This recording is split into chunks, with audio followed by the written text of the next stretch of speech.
how do we get to the place of being able to set realistic expectations? How do we get to the place of being able to communicate better?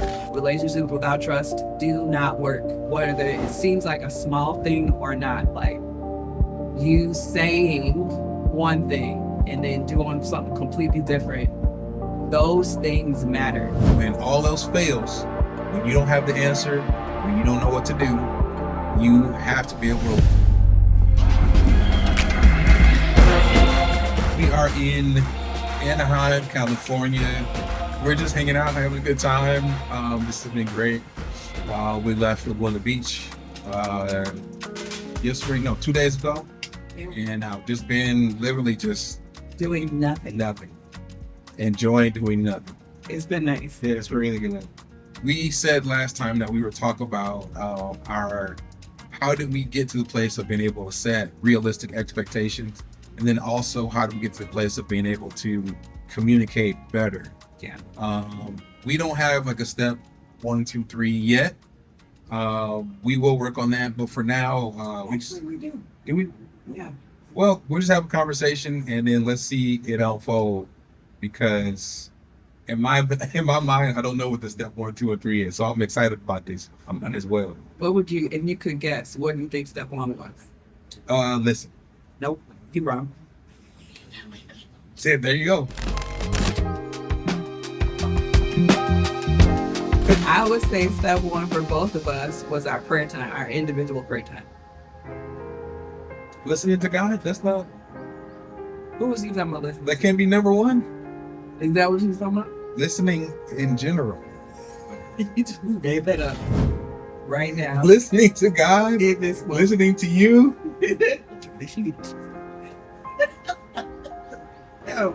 Our prayer, our individual prayer time was the first thing that both of us really, we've always been Yes, praying yes. people.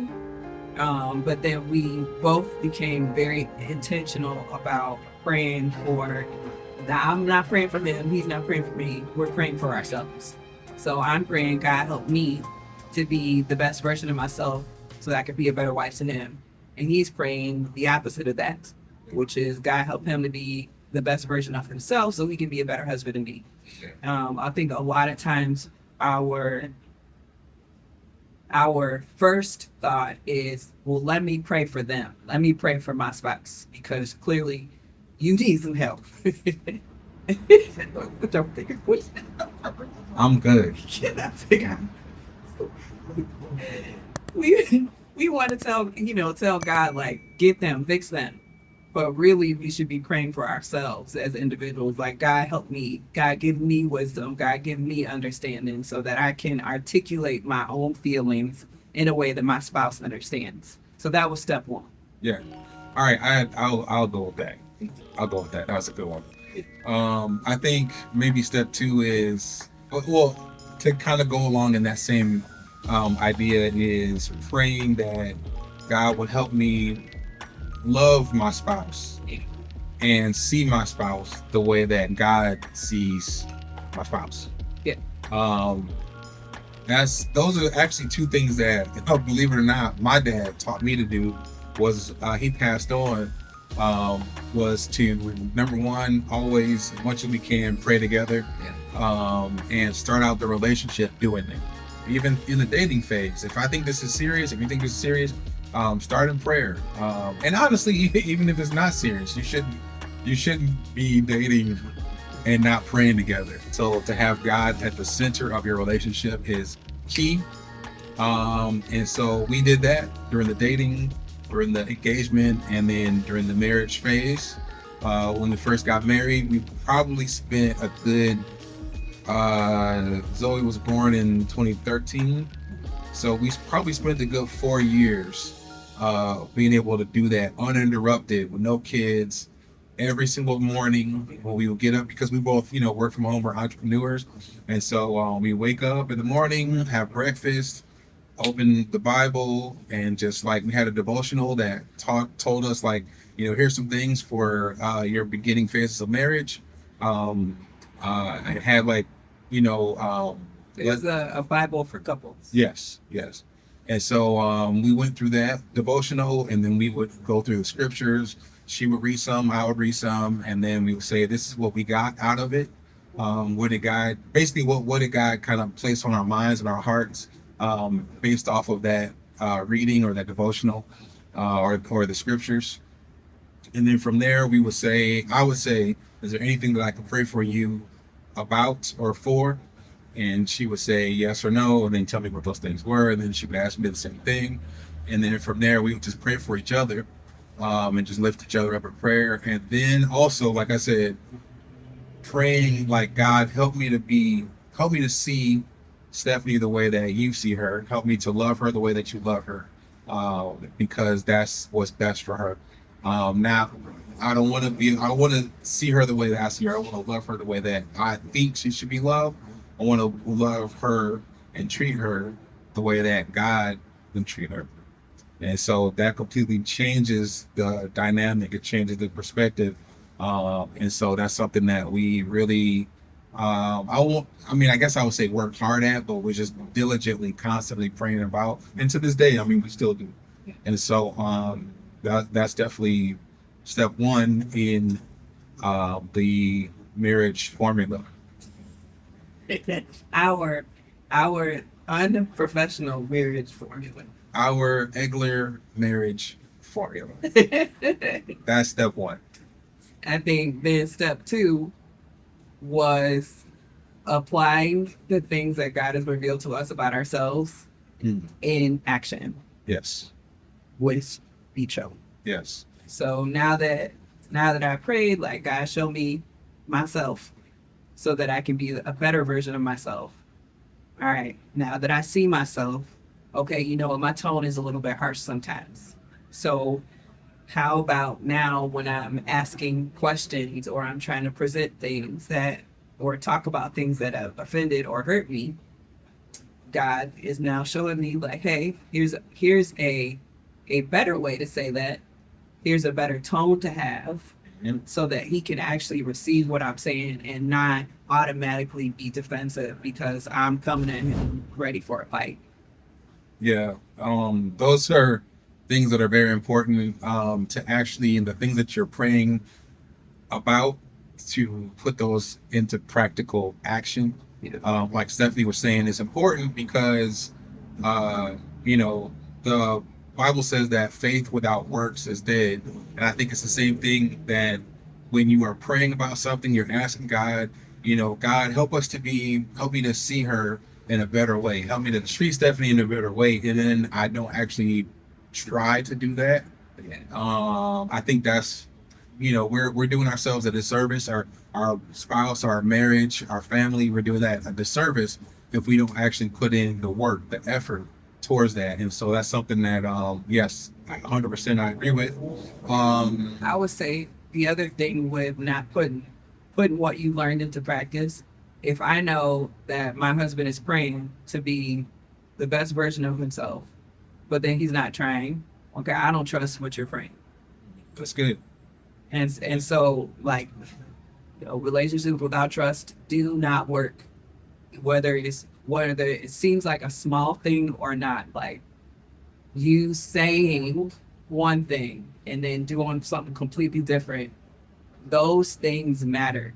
And so if you're gonna pray, God help me to be the better version of myself, and then you're gonna talk about that with your spouse, you better own your words. Yeah. And put into practice what you're praying. Yeah, fellas, that is a big thing. It's very crucial because you're showing, number one, as you're praying for your spouse, as you're leading her in prayer, you're showing her that you're a man that can take charge, that can lead, not just physically, not just in the relationship, but spiritually. And that is extremely important because when all else fails, when you don't have the answer, when you don't know what to do, you have to be able to lead your wife and lead your family to God, who has all the answers.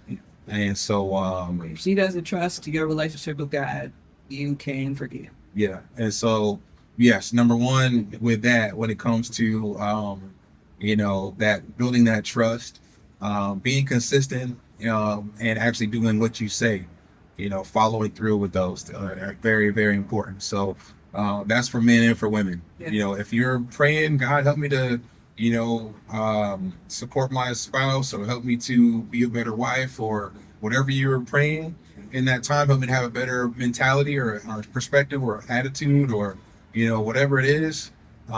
Make sure you are actually putting forth that effort to not just pray about it or talk about it or look like you're doing these things, but actually put them into practice. It's going to be tough. It's going to go against everything that the culture that the society is teaching you. But do it. I promise you, you will see big payoffs. You invest into your marriage, you invest into spiritually into your spouse, you invest into your family, and you will see those things pay off. Yeah. What would you say is another step? So we said praying, praying that God will reveal into you. yeah. You were saying listen to her. No, you said pray to God. Is that what you said first? Okay, sorry. Pray to God. Pray with each other, and then what was the other one? Prayer was the first one. Just prayer in general. Yeah. So, Okay. but specifically Gotcha. praying to God Yes. to reveal that God would reveal you to you. Yes. And then step 2 is putting into practice the things that God has revealed to you. Like that. Step 3, I think, would just be the continuous work. So like that, you don't just pray once, God reveal myself, because we're constantly changing, we're constantly growing. And with every new experience, with every new phase in life, we are changing as people. Mhm. So you don't ever reach the top. Mhm. And then there's nothing left. Like you have to constantly be praying again, like God, keep revealing me to me, and also reveal yourself to me as well. And then you just kind of start that cycle over and over again. Yeah, it's definitely an ongoing thing. Praying, putting those things into practice, and then just, basically repeating, just continuing that thing, continuing that cycle. Because we have a lot of cycles that we need to break in our lives. We have a lot of bad habits that we have to break in our lives. And a habit is something that you do continuously, that you do over and over and over, pretty much the same way. And so, in order to get off of the crazy cycle, as I forget who it is that says that, but Gary Chapman was a part of the Love and Respect book. Yeah. Incredible book. Go check that out. Love and Respect. But basically, it talks about getting off the crazy cycle, which is, you just do something bad, I respond, and I do something negative as well. And then now, one negative action triggers another negative reaction. And so it's just back and forth, back and forth. And so, in order to stop that crazy cycle, that negative cycle, you have to counteract it with a positive cycle, a positive reinforcement of God's word, of the God's word in action, the prayer in action, and then just a continual effort towards doing those things. And so prayer is definitely number one. What else will we say? In order to have set better expectations for ourselves, for each other, I think one thing we didn't talk about is having grace for each other, having grace for ourselves, knowing that, like, yes, we have this whole system in place, this new habit that we're trying to form, this new cycle that we're trying to create for our relationship and ourselves. But in doing that, we are still human. Yeah. And I think we have to have grace for ourselves. We have to have the ability to say, I messed up. I didn't do it right that time. How can I try again? How can I do better the next time? Yeah. Because there are, seriously, I mean, everybody gets to the point where you mess up so bad that you're like, I just can't do any better. I'm just not good enough, or I just don't get it, or I just don't have the tools that I need to get there. And in some cases, some of those things, not all of those things may be true, Yeah. but we have to give ourselves grace and know that God gives us grace and He has patience with us, and all we have to do is just try. The Bible also talks about, a man falls 7 times but gets back up. And so we have to continuously get back up. We have to continuously try to do better.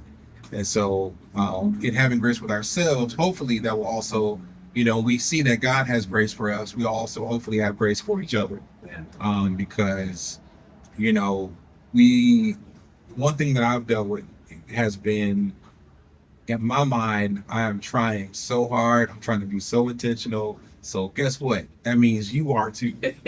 And you might be, Yeah. but in different areas. Yeah. And so Or it looks different. it looks different, it feels different, it sounds different. And so I have to allow whatever wherever you are in your process, I have to have that grace to be able to say, we made a commitment to each other.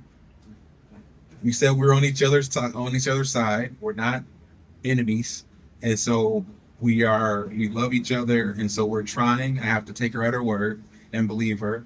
And when she might let me down or might fail me in certain areas, I have to give her that grace. No, it's the same thing for me. When I fail, yeah, when I disappoint you or fail you, I have to chalk that up. I have to hear it. I have to be open to hearing it. And that's another thing. When your spouse comes to you and says, "You let me down. I'm hurt in this area." Yeah. We have to be able to say, "You know what? Instead of getting defensive, you're right. I hear you. Yeah. Your feelings do matter.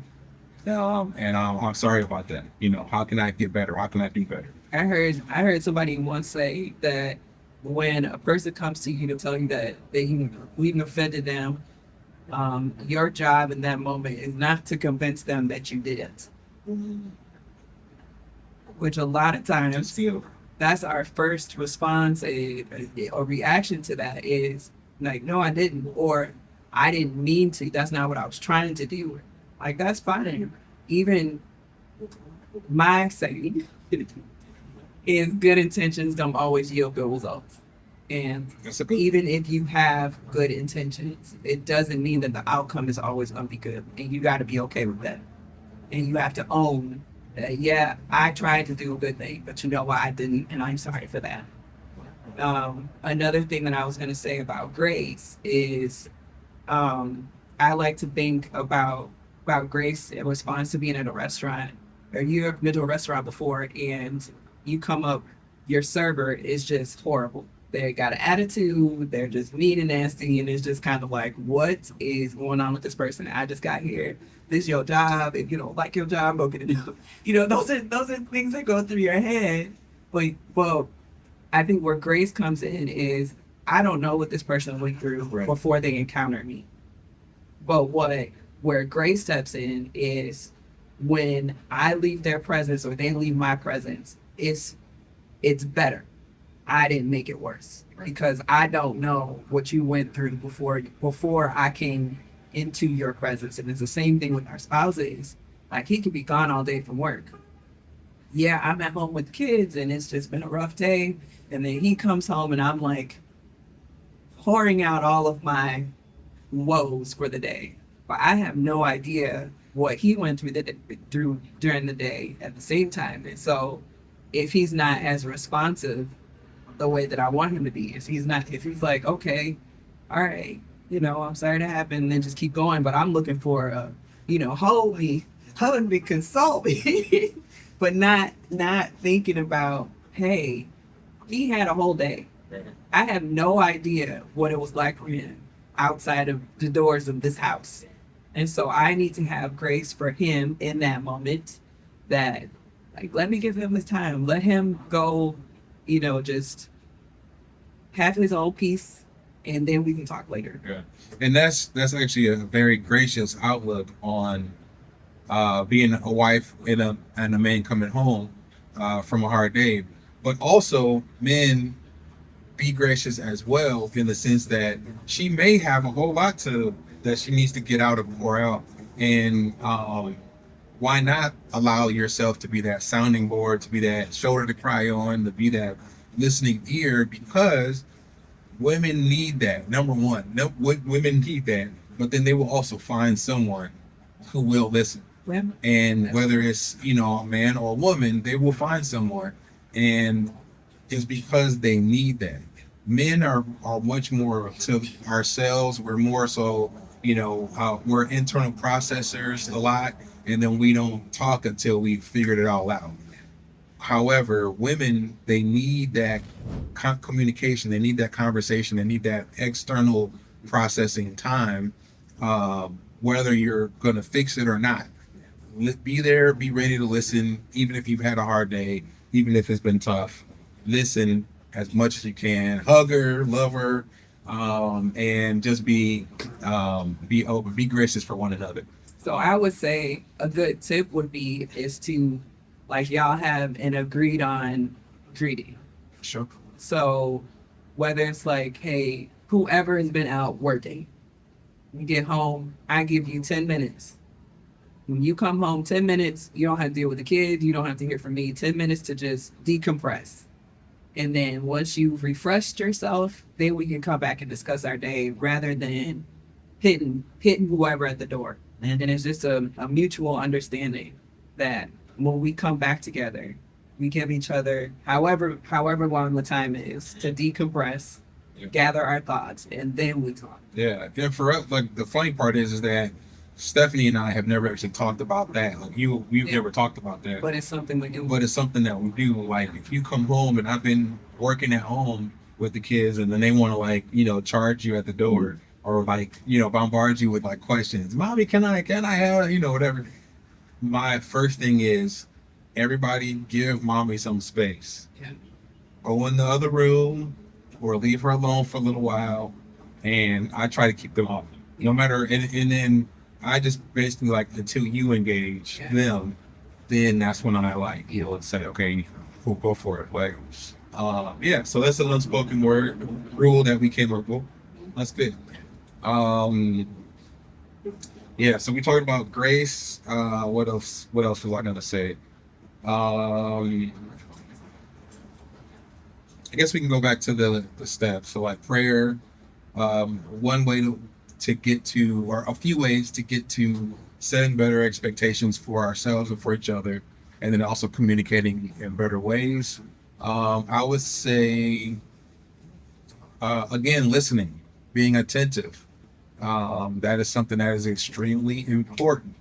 We've already prayed, and hopefully God is downloading ideas from heaven. He's downloading, different things and helping us, see each other the way that God sees each other, in very positive perspective of each other.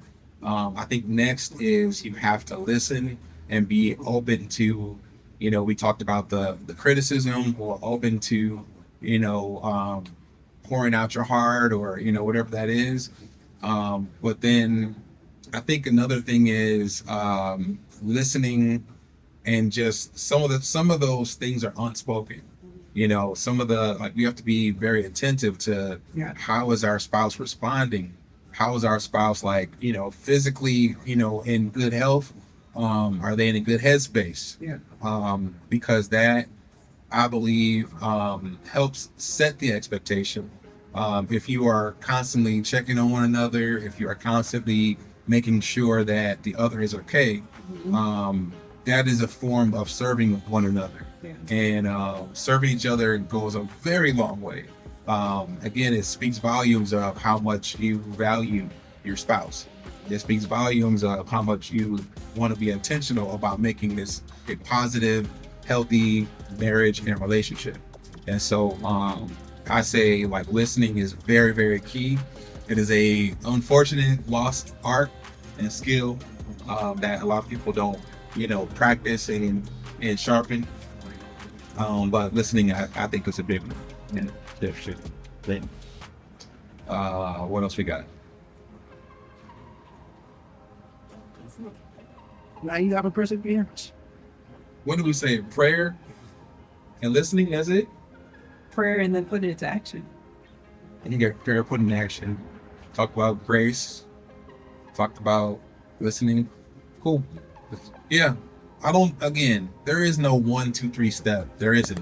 We'll keep coming up with, and just as we talk, we will kind of let you know some of the things that we've come up with.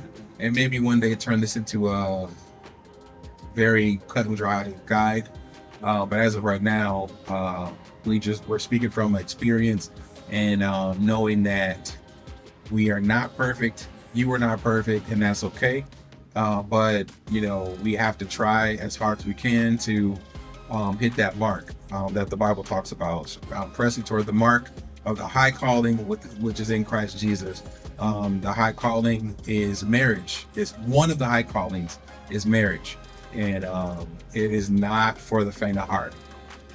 It's something that we work very hard at to be good at, and there's a lot of different levels to it, and so we're gonna share as many levels of our marriage as we possibly can, of our communication, of our ups, of our downs, our successes and failures. And thanks for being with us on our journey. And like I said, we're in California enjoying 15 years of marriage, and it's only getting better from here. So congrats to us. Baby.